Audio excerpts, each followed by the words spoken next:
السلام علیکم، TNN کے نیوز بلیٹن میں آپ کو خوش آمدید کہیں گے۔ میں ہوں آپ کا میزبان وقار حسین۔ سب سے پہلے نظر ڈالتے ہیں نیوز ہیڈ لائنز پر۔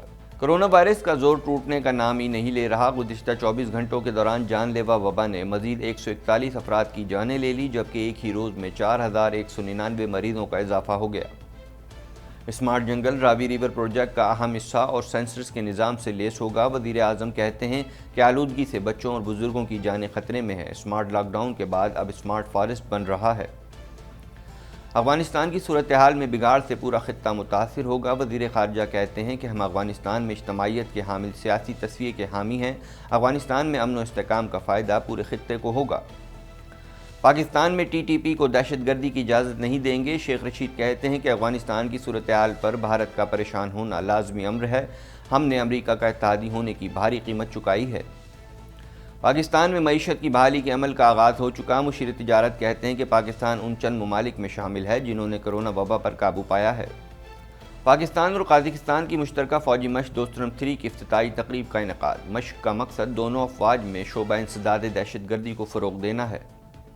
کسی کو بھی شہر قائد کا امن تہ و بالا کرنے کی اجازت نہیں دیں گے۔ وزیر اعلیٰ سندھ کہتے ہیں کہ مجھے اسٹریٹ کرائم پر مکمل کنٹرول چاہیے۔ کینیڈا میں وفاقی انتخابات کے سلسلے میں سیاسی جماعتوں کی مہم جاری۔ کینیڈا کی بڑی جماعتوں نے انٹیریو میں ڈیرے ڈال لیے۔ کینیڈائی 31 اگست کی امریکی ڈیڈ لائن کے بعد اپنے فوجی اہلکاروں کو افغانستان میں رکھنے کے لیے تیار ہے۔ جسٹن ٹروڈو کہتے ہیں کہ ہم طالبان پر دباؤ ڈالتے رہیں گے کہ وہ لوگوں کو ملک چھوڑنے دیں۔ کینیڈین صوبے انٹیریو میں ماہرین نے آنے والے ہفتوں میں کرونا وائرس کے پھیلاؤ میں شدید اضافے کا خدشہ ظاہر کر دیا۔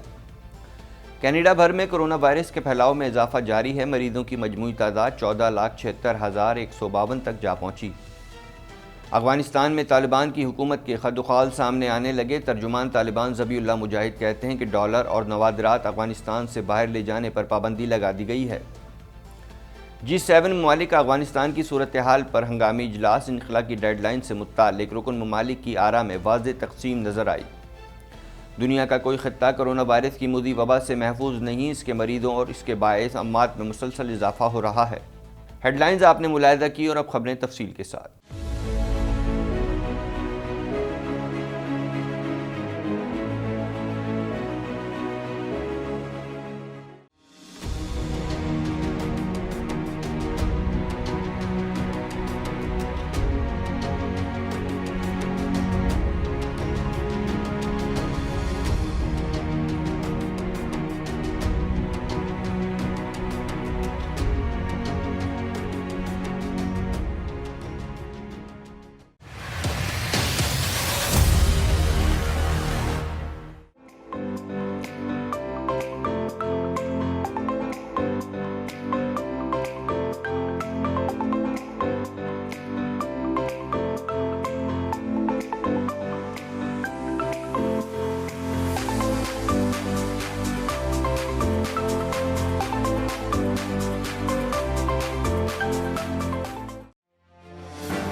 کرونا وائرس سے 141 افراد جاں بحق ہو گئے، جس کے بعد اموات کی تعداد 25,220 ہو گئی۔ پاکستان میں کرونا کے تصدیق شدہ کیسز کی تعداد 11,35,858 ہو گئی ہے۔ اس حوالے سے مزید جانتے ہیں۔ National command and operation centre کے تازہ ترین اعداد و شمار کے مطابق گزشتہ 24 گھنٹوں کے دوران 4,199 نئے کیسز رپورٹ ہوئے۔ پنجاب میں 3,83,742، سندھ میں 4,24,139، خیبر پختونخوا میں 1,58,243، بلوچستان میں 31,928، گلگت بلتستان میں 9,739، اسلام آباد میں 96,980، جبکہ آزاد کشمیر میں 31,087 کیسز رپورٹ ہوئے۔ ملک بھر میں اب تک 1,73,97,803 افراد کے ٹیسٹ کیے گئے۔ گزشتہ 24 گھنٹوں کے دوران 61,410 نئے ٹیسٹ کیے گئے۔ اب تک 10,19,434 مریض صحت یاب ہو چکے ہیں۔ جبکہ 5,586 مریضوں کی حالت تشویشناک ہے۔ پاکستان میں کورونا سے ایک دن میں 141 افراد جاں بحق ہوئے، جس کے بعد وائرس سے مرنے والوں کی تعداد 25,220 ہو گئی۔ پنجاب میں 11,633، سندھ میں 6,698، خیبر پختونخوا میں 4,839، اسلام آباد میں 855، بلوچستان میں 338، گلگت بلتستان میں 171 اور آزاد کشمیر میں 686 مریض جان سے ہاتھ دھو بیٹھے۔ اسمارٹ جنگل کے افتتاح کی تقریب سے خطاب کرتے ہوئے وزیر اعظم عمران خان نے کہا ہے کہ ٹیکنالوجی کے استعمال سے پودوں کی نشو و نما مانیٹر کر سکیں گے، جبکہ سینسر سے پتہ چل جائے گا کہ کہاں پر درخت کاٹا جا رہا ہے۔ مزید جانتے ہیں اس رپورٹ میں۔ وزیر اعظم عمران خان نے کہا ہے کہ اسمارٹ جنگل راوی ریور پروجیکٹ کا اہم حصہ ہے، سینسرز اور نگرانی کے نظام سے لیس ہوگا۔ اسمارٹ جنگل کے افتتاح کی تقریب سے وزیر اعظم عمران خان نے خطاب کرتے ہوئے کہا کہ نئی نسل کے لیے ایک بہتر پاکستان چھوڑ کر جانا ہے۔ ملک میں جنگلات کو اپنی آنکھوں سے تباہ ہوتے دیکھا ہے، لاہور میں ماحولیات کی تباہی دیکھی۔ پاکستان سے جیسے جیسے جنگلات کا خاتمہ ہوا، جانور بھی چلے گئے۔ لاہور میں میٹھا پانی تھا، لوگ نلکوں سے پانی پیتے تھے، آج لاہور میں ماحولیاتی تبدیلی سے پانی کا لیول نیچے جا رہا ہے۔ ہر قسم کی بیماری ہے جو جس لیول کی پولوشن پہنچ گئی ہے لاہور میں، اور پھر جو پانی ہے وہ نیچے جا رہا ہے، اور وہ پانی پینے کے علاوہ تو چھوڑو، جو ہم اس راوی کے اندر سیوریج، ساری لاہور کی سیوریج جا رہی ہے، اور وہ سیوریج یہ یاد رکھیں کہ وہ نیچے تک جاتی ہے۔ وزیر اعظم کا کہنا تھا کہ راوی ریور پروجیکٹ لاہور ہی نہیں بلکہ پاکستان کے لیے بھی اہم ہے۔ آلودگی سے بچوں اور بزرگوں کی جانیں خطرے میں ہیں۔ نون لیگ کی حکومت میں بھی یہ پروجیکٹ نہیں بنایا گیا۔ سارے لاہور کے سیوریج کا پانی دریائے راوی میں جا رہا ہے۔ راوی میں جانے والا سیوریج کا پانی سندھ تک جاتا ہے۔ پوری دنیا میں پانی کا مسئلہ آنے والا ہے۔ تو یہ جو پروجیکٹ ہے راوی کا، یہ صرف لاہور کے مستقبل کے لیے نہیں ہے، یہ پاکستان کے مستقبل کے لیے بہت امپورٹنٹ پروجیکٹ ہے، اور یہ ہمیں پہلے دن سے پتا تھا کہ یہ مشکل ہے۔ اگر مشکل نہ ہوتا تو جنرل مشرف کے دور میں بن جاتا، پلان تو تب ہوا تھا۔ یہ عمران خان نے مزید کہا کہ اسمارٹ لاک ڈاؤن کے بعد اب اسمارٹ فارسٹ بن رہا ہے۔ ٹیکنالوجی کے استعمال سے پودوں کی نشو و نما بھی مانیٹر کر سکیں گے، سینسر سے پتہ چل جائے گا کہاں پر درخت کاٹا جا رہا ہے۔ قبل ازیں وزیر اعظم نے پودا لگا کر پاکستان کے پہلے اسمارٹ جنگل کا افتتاح کیا۔ عمران خان کو رک چھوک اسمارٹ جنگل پر بریفنگ دی گئی۔ وزیر اعلیٰ پنجاب عثمان بزدار شہباز گل بھی اس موقع پر موجود تھے۔ وزیر خارجہ شاہ محمود قریشی نے کہا ہے کہ پاکستان اور تاجکستان کے مابین اعلیٰ سطحی روابط کا تسلسل دو طرفہ تعلقات کے استحکام کا مظہر ہے۔ بطور صدر شنگھائی تعاون تنظیم تاجکستان نے بہترین قیادت کا مظاہرہ کیا۔ اس حوالے سے مزید جانتے ہیں۔ وزیر خارجہ شاہ محمود قریشی کا کہنا ہے کہ اگر خدا نخواستہ افغانستان کی صورتحال میں بگاڑ پیدا ہوا تو پورا خطہ اس سے متاثر ہوگا۔ وزیر خارجہ شاہ محمود قریشی 4 ملکی دورے پر تاجکستان پہنچے۔ وزارت خارجہ تاجکستان آمد پر تاجک وزیر خارجہ سراج الدین مہر الدین نے اپنے ہم منصب کا خیر مقدم کیا۔ دونوں رہنماؤں کی ملاقات میں دو طرفہ تعلقات، افغانستان کی بدلتی ہوئی صورتحال اور باہمی دلچسپی کے امور پر تبادلہ خیال کیا گیا۔ وزیر خارجہ شاہ محمود قریشی کا کہنا تھا کہ دونوں ممالک کے درمیان اعلیٰ سطحی روابط کا تسلسل دو طرفہ تعلقات کے استحکام کا مظہر ہے۔ بطور صدر شنگھائی تعاون تنظیم تاجکستان نے بہترین قیادت کا مظاہرہ کیا۔ وزیر اعظم عمران خان آئندہ ماہ دوشنبے میں متوقع SCO سمٹ میں شرکت کے متمنی ہیں۔ تاجک ہم منصب کو پاکستان کے نقطہ نظر سے آگاہ کرتے ہوئے وزیر خارجہ کا کہنا تھا کہ ہم افغانستان میں اجتماعیت کے حامل، سیاسی تصفیے کے حامی ہیں۔ افغانستان میں امن و استحکام کا فائدہ پورے خطے کو ہوگا۔ اگر خدا نخواستہ افغانستان کی صورتحال میں بگاڑ پیدا ہوا تو پورا خطہ اس سے متاثر ہوگا۔ میرے اس دورے کا مقصد افغانستان کے حوالے سے درپیش چیلنجز سے نمٹنے اور مشترکہ مقاصد کے حصول کے لیے مشاورت کے ساتھ مربوط لائحہ عمل تشکیل دینا ہے۔ تاجک وزیر خارجہ نے علاقائی سطح پر افغانستان کی صورتحال پر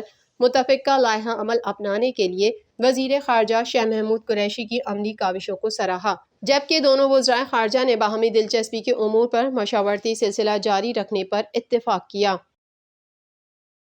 وفاقی وزیر داخلہ شیخ رشید احمد نے کہا ہے کہ کالعدم تحریک طالبان پاکستان کو ملک میں دہشت گردی کی اجازت نہیں دیں گے۔ مزید احوال اس رپورٹ میں۔